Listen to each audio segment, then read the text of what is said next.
What if the millions of people in need of an organ transplant no longer had to wait?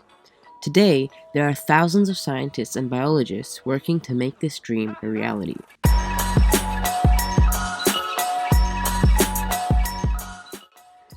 Stem cell research is a cornerstone of biological research, and it promises many great new life-saving treatments. One of these treatments that scientists and biologists are working on right now is called therapeutic organ cloning for transplant. To understand how organ cloning might work, you first need to understand how scientists have cloned animals and embryos in the past.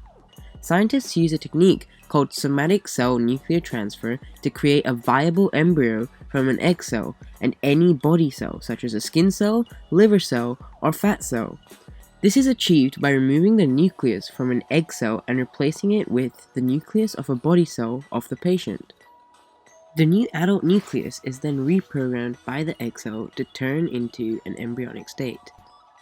By doing so, scientists have created a viable embryo that contains only the genetic information of one parent, which would be the recipient patient.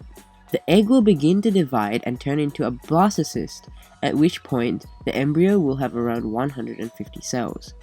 It is also at this stage that scientists can extract pluripotent cells or stem cells from the embryo. This, however, effectively terminates the embryo. Scientists can take these pluripotent cells and culture them to get larger numbers of them.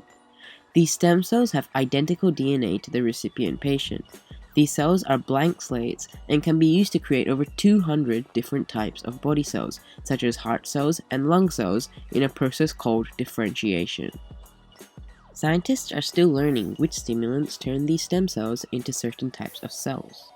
Given the right type of chemical stimulus, stem cells turn into organ-like structures that mimic the physiology of real organs.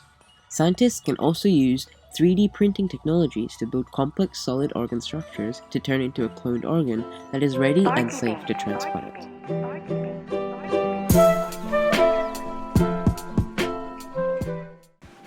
Therapeutic organ cloning is a dramatic advancement in medical technology as it can help provide life to more than 3 million people.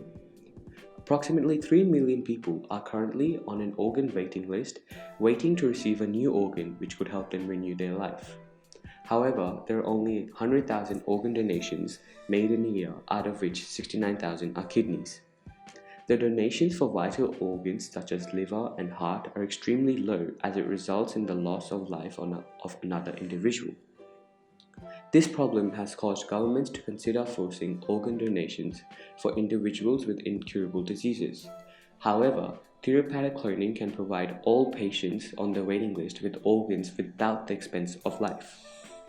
However, it is vital to consider that this is at the cost of terminating an embryo in the blastocyst phase.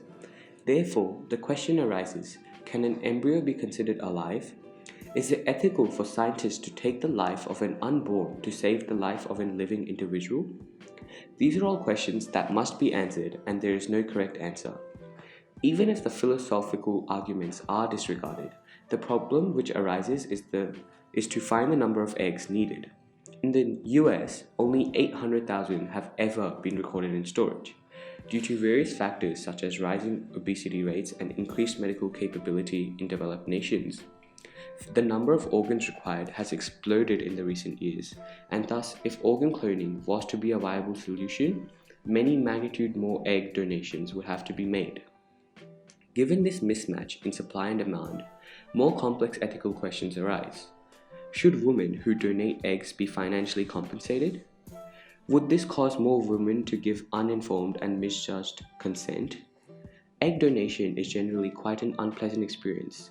Even with today's advanced medical technology, the egg donation procedure is still painful and expensive.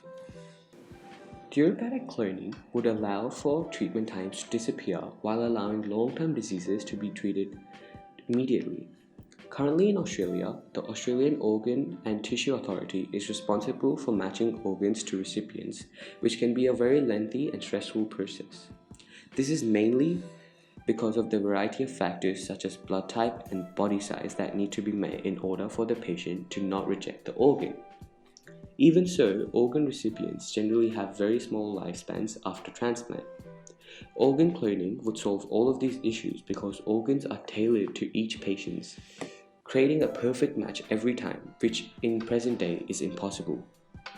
Therapeutic cloning would allow long-term diseases such as the Alzheimer's disease and diabetes, where doctors could replace the affected organ or organs instead of having to spend their remaining life suffering through the disease, allowing the patient to have a better life. Sparky Beans, Sparky Beans, Sparky Beans, Sparky Beans.